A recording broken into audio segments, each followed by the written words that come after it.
টান টান উত্তেজনা চলছে গোপালগঞ্জে, এবং সেটি হওয়াই স্বাভাবিক।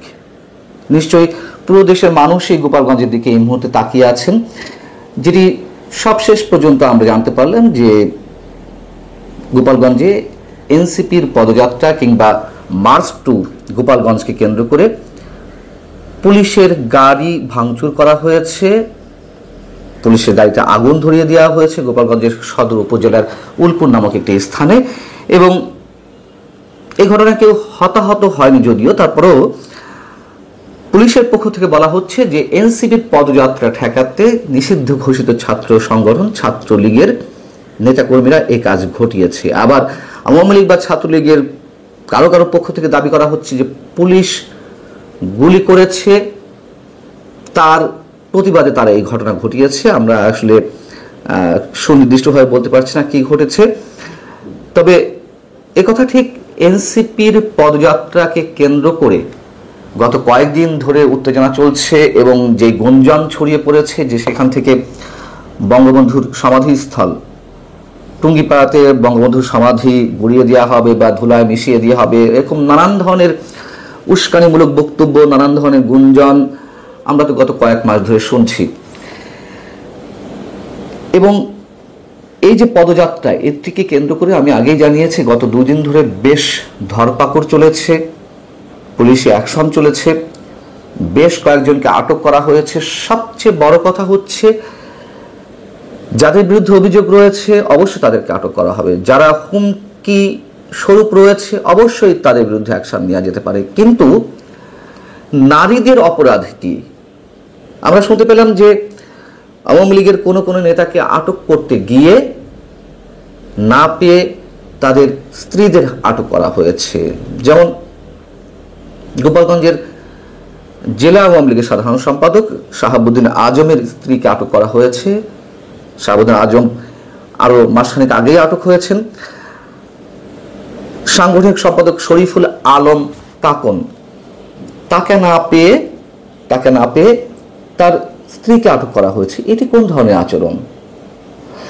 ছাত্রলীগ যে কাজটি করেছে, যেটি পুলিশের অভিযোগ যে তাদের গাড়িতে অগ্নিসংযোগ করেছে, হামলা করেছে, অবশ্যই এটি নিন্দনীয়। অবশ্যই আমরা এটা মানতে পারি না যে আইন শৃঙ্খলা রক্ষাকারী বাহিনীর কোনো সম্পত্তির উপরে বা কোনো ধরনের সম্পদের উপরে আক্রমণ চালাবে, হামলা চালাবে, অগ্নিসংযোগ করবে। কিন্তু এটাও তো ঠিক, এটা আমরা কিভাবে মেনে নেব? তার মানে নারীরাও নিরাপদ নয়, এটা কোনো অবস্থাতেই সমর্থনযোগ্য নয়। এই যে উত্তেজনাটা সৃষ্টি হয়েছে, এটি না হলেও হতো, এত কিছু আওয়াজ না দিয়ে, এত সব উস্কানিমূলক বক্তব্য না দিয়ে। অবশ্যই এনসিপির সমাবেশ করার অধিকার রয়েছে, পদযাত্রার অধিকার রয়েছে, তারা করবে, সারা দেশেই করবে, অবশ্যই গোপালগঞ্জেও করবে। গোপালগঞ্জে আওয়ামী লীগের দুর্গ হোক আর যারই দুর্গ হোক, কিন্তু ফেসবুকে যে স্ট্যাটাসগুলো দেওয়া হয়েছে সেগুলো থেকে এই উস্কানি গত কয়েক ঘন্টার মধ্যে অনেক পরিমাণ বেড়ে গেছে। যেমন সার্জিস আলম বা আরো অনেকে সব জায়গায় এটিকে আমি আগে জানিয়েছি পদযাত্রা হিসেবে উল্লেখ করলেও গোপালগঞ্জের ক্ষেত্রে বলা হয়েছে মার্চ টু গোপালগঞ্জ। যদিও এর বাংলা মিনিংটা কাছাকাছি, কিন্তু আলাদা একটা দোতনা তো কাজ করে মার্চ টু গোপালগঞ্জ। যেমন 5 আগস্ট আগে বলা হয়েছিল মার্চ টু ঢাকা। তো এই ধরনের ইচ্ছাকৃতভাবে শব্দ ইউজ না করলেই হতো। আবার সার্জিস আলম তিনি লিখছেন যে বিপ্লবের সহযোদ্ধারা ধূমকেতুর মতো ছুটে আসুন, বুধবার সকাল 11টায় গোপালগঞ্জ শহরে দেখা হবে ইনশাল্লাহ।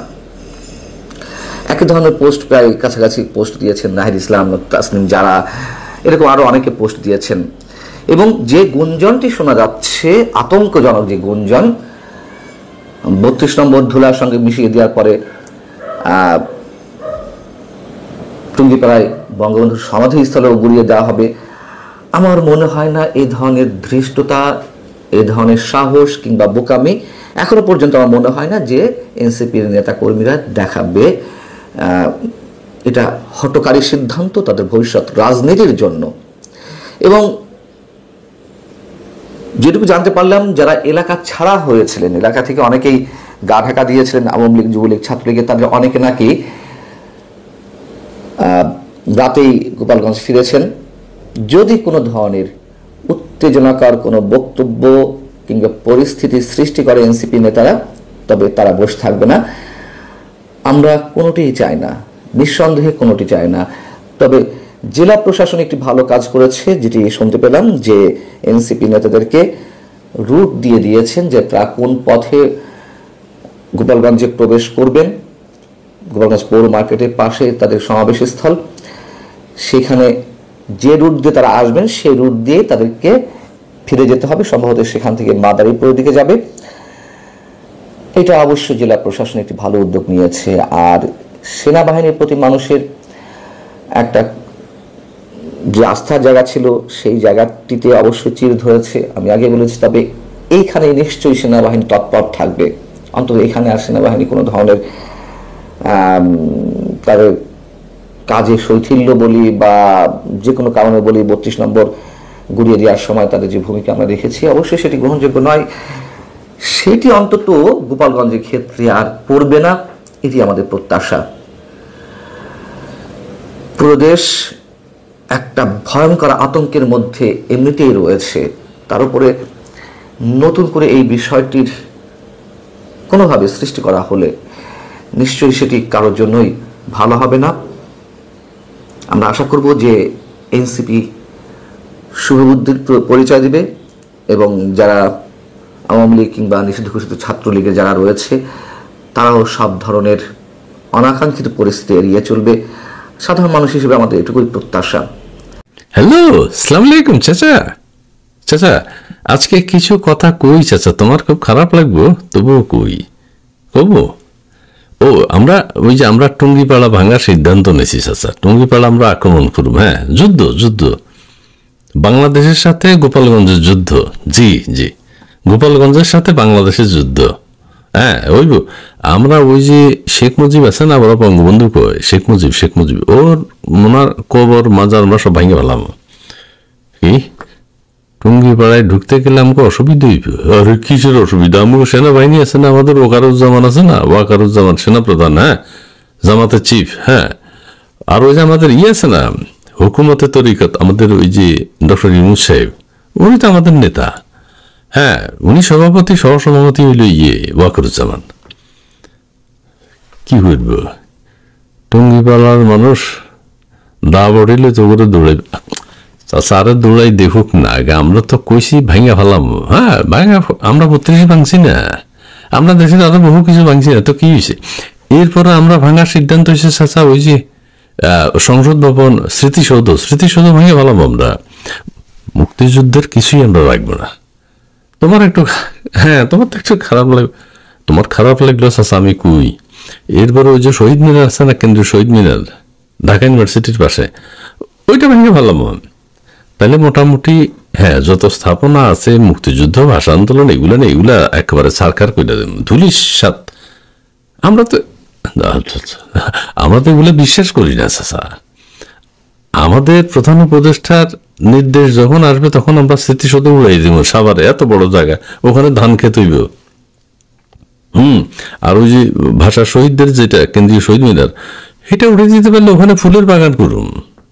হ্যাঁ, আর ওই যে আমাদের জুলাই শহীদ যারা আছে পাশে ফুলের বাগানের পাশে 2-4টা অ্যাপার্টমেন্ট করে দেব।